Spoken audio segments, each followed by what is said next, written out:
과거의 사건을 통해 세상을 읽어주는 손증이 칼럼입니다. 장영욱, 포항제철소 중장비기사로 근무하고 있는 47살의 건실한 사회인입니다. 1997년 어느 날 장영욱 씨에게 한 통의 전화가 걸려옵니다. 수화기 너머로 들려오는 여성의 목소리. 당신의 아버지를 데리고 있어. 사기꾼이거나 장난 전화인 줄 알고 끊으려 했습니다. 장영욱 씨의 아버지 장무환 씨는 그의 나이 27, 아들이 태어난 지 4개월 만에 6.25 막바지 전투에서 전사했다는 통지서를 받았기 때문입니다. 47년 동안 꼬박 제사도 지내왔습니다. 저승에서 걸려온 전화입니다. 여기서 장무환 씨의 생을 잠깐 들여다보려 합니다. 결론적으로 장무환 씨는 45년간 북한에 갇혀 있었습니다. 그럼 어쩌다 북한으로 가게 된 것일까? 장무환 씨는 1948년 국방경비대에 입대합니다. 국방경비대는 국군의 전신으로 1946년 1월 15일 미 군정에 의해 창설된 군대입니다. 당시 국방경비대는 지금과 같은 징병제가 아니라 모병제였습니다. 먹고 살기가 힘든 시절 군대 가려는 장정들은 넘쳐났습니다. 장무환 씨도 집안에 입도 하나 줄이고 숙식을 해결할 수 있어 강원도 강릉 경비대에 지원 입대합니다. 그런데 폐에 문제가 생겨 8개월 만에 의가사제대를 하고 맙니다. 1950년 6월 25일 한국전쟁이 발발하고 장무환 씨는 또 입대를 합니다.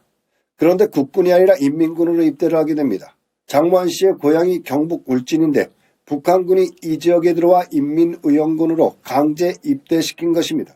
북한의 인민의용군은 한국전쟁 당시 남한에서 징집되어 북한 인민군으로 강제 편입되어 전장의 최전선에 배치해 총알바지 역할을 했던 군대입니다. 장무환 씨는 북한의 인민의용군으로 끌려가 죽을 고비를 수도 없이 넘기며 금강산까지 갑니다. 몇 개월이 지나고 장무환 씨가 고향에 나타납니다. 경비가 허술한 틈을 타서 금강산에서 울진까지 걸어서 탈출한 겁니다. 수백 킬로를 걸어서. 1952년 11월 또 입대영장이 날아듭니다. 이번엔 국군입니다. 장무환 씨는 입대영장을 듣고 부산으로 갑니다. 약간의 기초훈련을 허술하게 마친 장무환 씨는 참전하여 군생활을 시작합니다. 그러니까 미 군정 시절에 한 번, 북한 인민군으로 한 번 더, 그리고 대한민국 한국군으로 3번째 입대를 한 셈입니다. 1953년 7월쯤 곧 휴전이 된다는 소문이 돌기 시작합니다. 장무환 씨는 희망에 부풀었습니다. 이제 곧 집으로 돌아가서 아내와 아들을 만나볼 수 있다는 희망이 전쟁의 포화 속에 그를 견디게 했습니다. 그런데 갑자기 출동 명령이 떨어집니다. 동부전선으로 출동하는 전투명령입니다. 가장 전투가 치열했던 최전방 지역, 당시 휴전을 앞두고 한치의 땅이라도 더 차지하기 위해 밤낮으로 치열하게 전투가 진행됐던 때입니다. 장무환 일변 옆으로 수류탄이 떨어집니다. 장무환 씨는 정신을 잃었습니다. 극심한 통증에 눈을 떠보니 중공군 총뿌리에 둘러싸여 있었습니다. 장무환 씨는 그대로 북한군 포로가 되고 맙니다. 그 일주일 뒤 1953년 7월 27일 휴전이 되면서 전쟁은 끝이 납니다. 일주일만 버텼더라고요. 포로가 된 지 47년 만에 장무환 씨는 북한을 탈출했습니다. 목숨을 걸고 두만강을 넘어 아직도 가슴에 살아있는 대한민국 국군 신분으로 중국으로 탈출에 성공합니다. 그러나 그는 대한민국 여권이 없었습니다. 대한민국 대사관에 전화를 걸어 도움을 요청합니다. 그러니까 아니라 내 국군 포로 장무환인데. 네? 장무환인데 국군 포로. 여보세요? 예. 무슨 일로 전화하셨죠? 한국 대사관 아닙니까? 맞는데요. 맞는데 그런 게 다른 게 아니라 내 이국에 지금 와 있는데 좀 도와줄 수 없는가 이래서 내 섭니다. 없죠. 북한 사람인데 내가 없어요.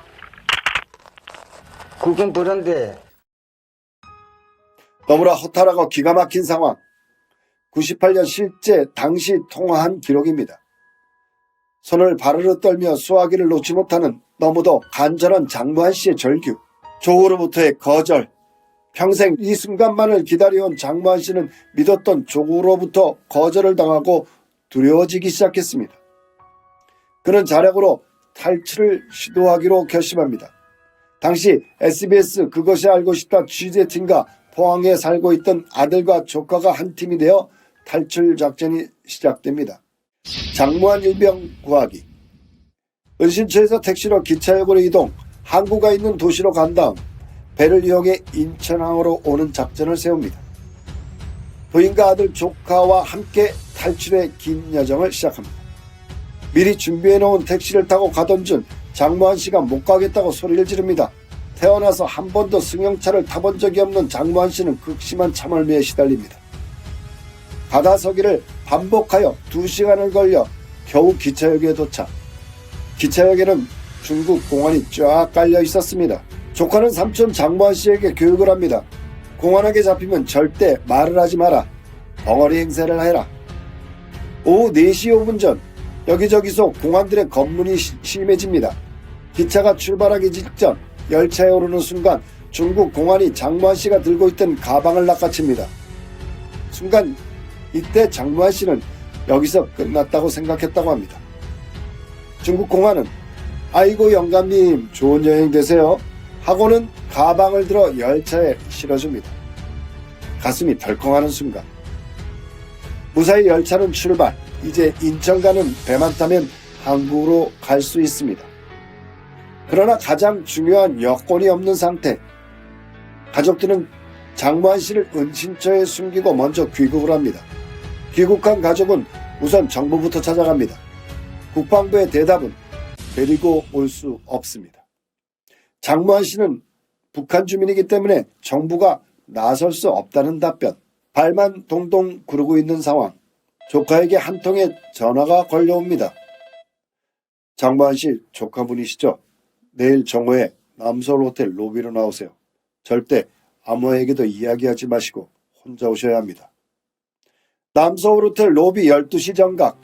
어떤 신사분이 조카에게 다가와 안주머니에서 여권 하나를 꺼내 넘겨주고 아무 말 없이 사라집니다. 그렇게 손에 쥔 여권을 들고 중국으로 출발. 드디어 마지막 관문 중국 국제여객터미널.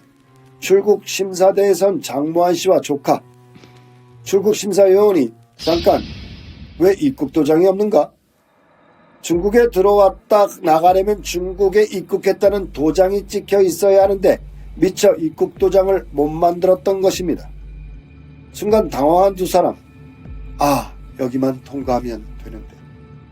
조카가 기지를 발휘합니다. 정면 승부를 겁니다. 큰 소리로 떠들기 시작합니다. 도장 안 찍은 게 너희 잘못이지 왜 우리한테 난리야?